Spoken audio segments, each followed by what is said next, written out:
How did Margaret influence my life? Well, she changed my life dramatically.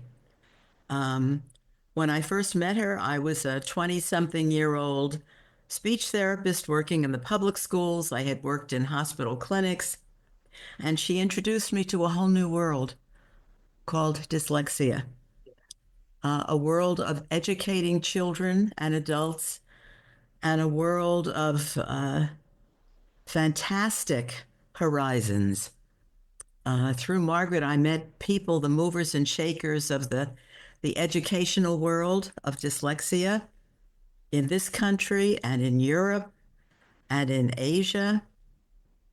She changed my life considerably. And so for the last 60 some odd years, I have not been working as a speech pathologist, but I've been working in the field of dyslexia. She just changed my whole life. So many. You know, Margaret was a sociologist. Um, and she told me that Margaret Mead was her heroine. And eventually, Margaret got embroiled in the field of dyslexia. And the lessons I learned from her are the lessons that came from her work as a sociologist, her work as she was a Quaker, her vision about the world. She had a tremendous influence on me. Um, how do you educate people? How do you talk to people?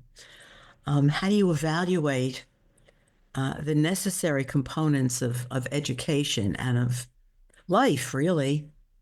They were tremendous life lessons. I learned about aging.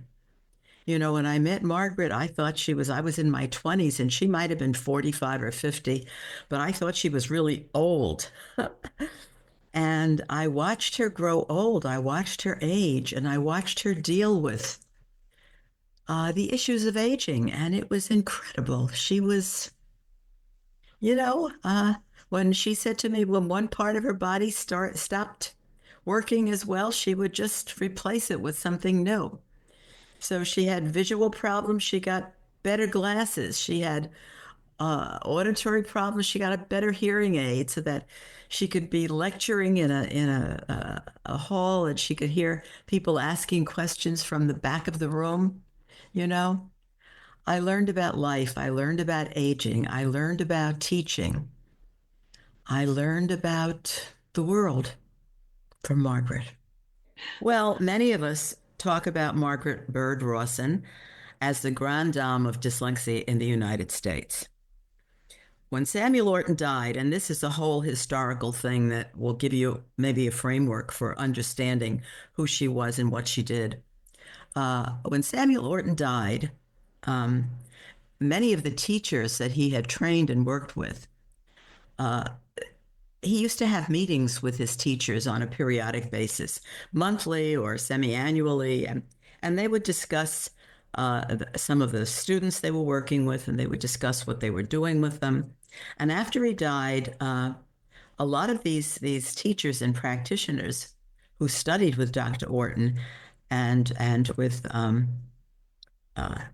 some of his colleagues went to Mrs. Orton, June Lyday Orton, who was his wife, and said, we would like to continue to have these meetings so that we can exchange ideas and we can share what we've done and discuss the work that we're doing.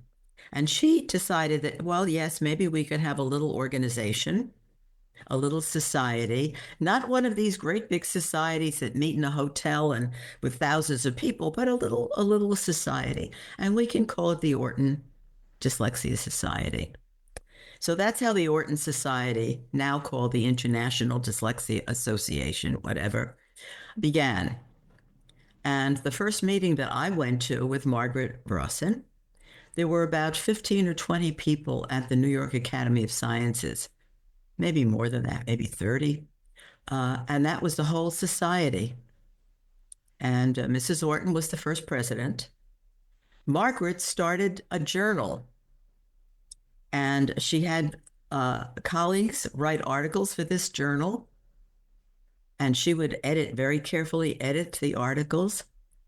And it was through this Orton Society journal that she attracted other people in professionals in other fields to the Orton Society, physicians, psychologists, other educators, um, researchers.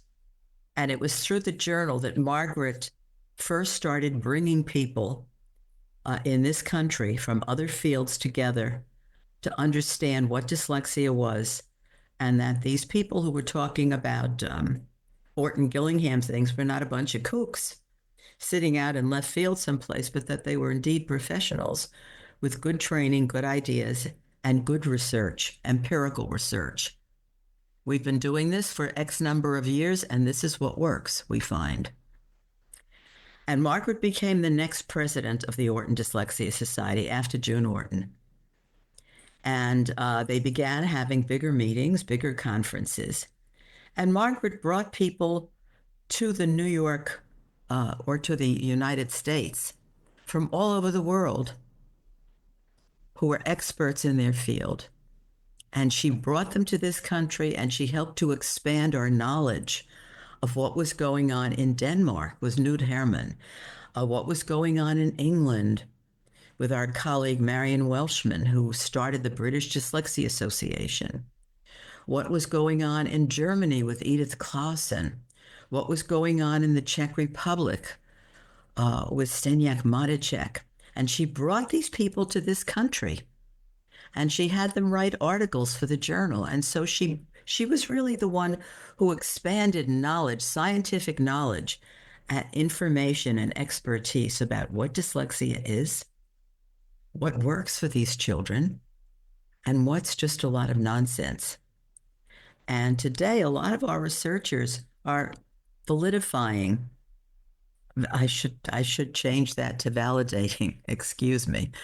A lot of the researchers are validating the ideas that Samuel Orton wrote about, that Margaret wrote about, because we have better diagnostic instruments than they had 80 or 90 or 100 years ago. So she was the one who brought the field of dyslexia from all over the world into this country, and who elevated this to another area of scientific endeavor in this country. That's the short story.